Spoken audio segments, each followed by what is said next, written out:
ব্রাহ্মণাদি সনাতনের যে বংশস্য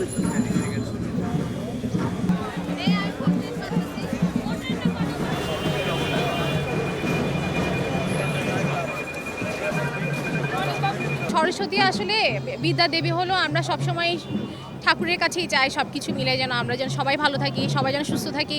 আমার দুই মেয়েকে নিয়ে এসেছি, খুবই ভালো লাগতেছে। মা সরস্বতী যাতে আমার মেয়ের পাশাপাশি সবাইকে বিদ্যা বুদ্ধি দিয়ে দেশ ও জাতি গঠনের সুযোগ দেয়, এই কামনা করি। সবাইকে অনেক অনেক শুভেচ্ছা। ভালো লাগছে, অনেক শুভ্র একটা ফিলিং হচ্ছে আর কি। আর এবার পূজা অনেক তাড়াতাড়ি হয়ে গেছে আর কি, তো ভালো লাগছে। এবার মণ্ডপও ভালো মতো হয়েছে, ওর ডেকোরেশনও ভালো আছে, বেশ অনেকজন ভক্তও এসেছে, সুন্দর মতো অঞ্জলি দিয়েছি।